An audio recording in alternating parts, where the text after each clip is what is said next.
تو یہ میں ہر سال یہ آپ کو عرض کرتا ہوں کہ جو یہ انتظار کرے کہ رمضان آ جائے پھر میں گناہ چھوڑوں گا، بیوقوف انسان ہے، کبھی نہیں چھوڑ سکتا۔ جو نفس ابھی قابو میں نہیں آ رہا رمضان میں کیا آئے گا؟ اگر ہم یہ سمجھتے ہیں کہ رمضان کے ابتدائی دنوں میں ہمارا کوئی کمال ہے کہ ہم گناہ چھوڑ دیتے ہیں، ہمارا نہیں ہے کمال، وہ ایک ماحول کا اثر ہوتا ہے۔ ٹی وی پہ پروگرام آنے لگ جاتے ہیں، ہم زیادہ تر دینی چینل دیکھنے لگ جاتے ہیں، مسجدیں آتی ہیں وقتی طور پہ بھری ہوتی ہیں، لیکن نتیجہ دیکھیں ذرا 10 دن بعد بہت سارے تو تراویح اس لیے نہیں پڑھتے کہ ہم نے 5 روزہ تراویح پڑھ لی ہے، بس اس میں قرآن سن لیا ہے۔ ارے بھائی 5 روزہ پڑھ بھی لی ہے تو پورے مہینے کی تراویح کس نے تم پر معاف کی ہے؟ دو چیزیں سنت موقدہ تھیں، ایک جو جماعت مستحبہ ہوتی ہے، جو باقاعدہ امام مقرر ہوتا ہے، اس میں ایک قرآن ختم کرنا، یہ سنت موقدہ ہے، اور دوسرا رمضان کی تمام راتوں میں تراویح پڑھنا۔ اگر آپ نے 5 روزہ تراویح پڑھ کر قرآن سن بھی لیا تو رمضان کی تمام راتوں میں جو تراویح پڑھنی تھی وہ مطالبہ کہاں پورا ہوا؟ تو ایک تو وہ لوگ غائب ہو جاتے ہیں، دوسرے سست اعظم ہوتے ہیں کہ پہلے تو ایسے جوش میں آئیں گے پہلی صف کے اندر، لوگ بھی حیرانی سے دیکھتے ہیں یہ ہمارے محلے میں رہتا ہے، یہ پہلے کبھی نظر نہیں آیا، تو بولتا ہے میں پچھلی گلی میں ہی رہتا ہوں، لیکن اجنبی اس لیے ہوں کہ مسجد کی جب آواز آتی ہے تو میں اپنے کان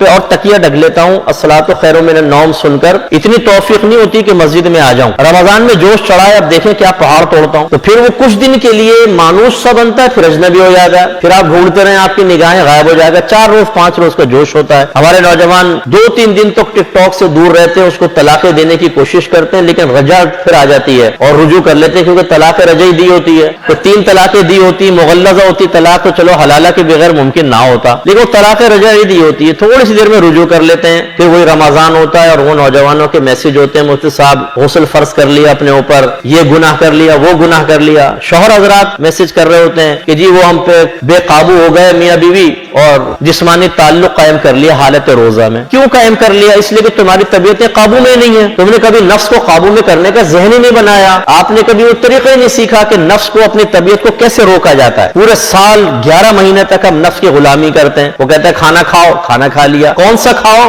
آج گوشت کھلاؤ، آج پاوے،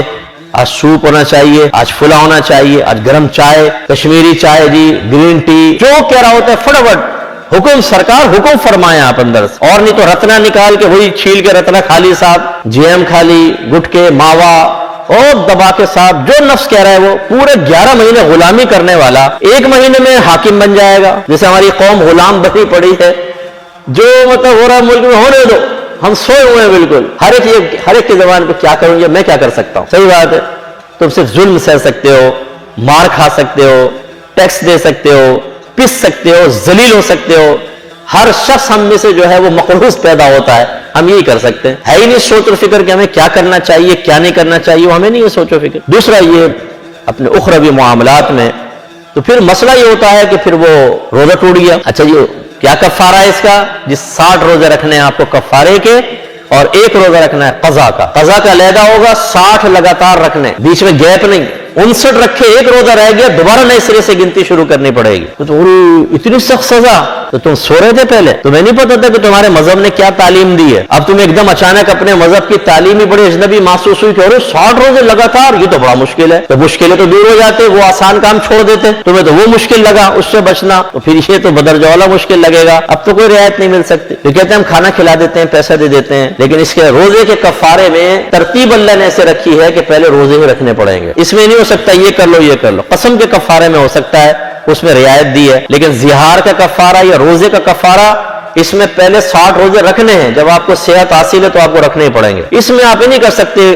صدقہ فطر دے دیں یا پیسے دے دیں کسی کو، روزے رکھنے پڑیں گے۔ تو اس لیے رمضان میں بھی پھر ہم گناہ سے نہیں بچ پائیں گے، اس لیے کہ 11 مہینے تک ہم نے نفس کو شیر کیا ہوتا ہے، اس سے لڑنے کا شعور ہی حاصل نہیں ہوتا، نتیجہ نکلتا ہے۔ اس لیے میں آپ سے کہتا ہوں میری کتاب قرب الہی آپ لے، اس میں آپ نفس و شیطان کے چیپٹر پڑھیں، اس میں جو بچنے کے طریقے لکھے اس کو اپنائیں، آپ کو حقیقی حکمرانی کا احساس ہوگا۔ حقیقی حکمرانی، یہ جو بیویوں پہ حکمرانی یا دوستوں پہ یا افسر کر رہا ہوتا ہے نا اپنے ماتحت پہ، یہ حقیقی حکمرانی نہیں ہے۔ اس میں جو ہے وہ ہم زور زبردستی کر کے اور خلاف شرع امور کا ارتکاب کر کے بعض اوقات غلبہ پانے کی کوشش کرتے ہیں، شریعت پہ چل کے تو کوئی کرتے ہیں، لیکن جب آپ نفس سے مقابلہ کریں گے تو عین شریعت کے مطابق عمل کر کے نفس کو مغلوب کریں گے۔ اس حکمرانی کی نورانیت ہی کچھ اور ہوتی ہے، آپ کے قلب میں اتنا نور پیدا ہوگا کہ میں نے اپنے نفس کو مغلوب کر لیا۔ پھر نفس کہے گا یہ دیکھ، آپ کہیں گے نو،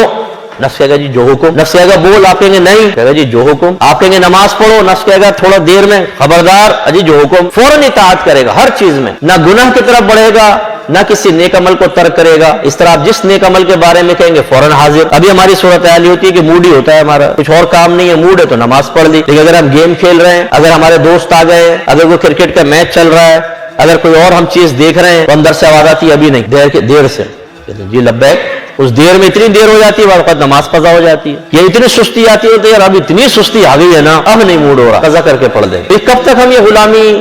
سہتے رہیں گے؟ تو اس لیے رجب کا مہینہ بہترین مہینہ ہے کہ اس مہینے میں ہم تیاری کریں شعبان کی, پھر شعبان میں تیاری کریں رمضان کی.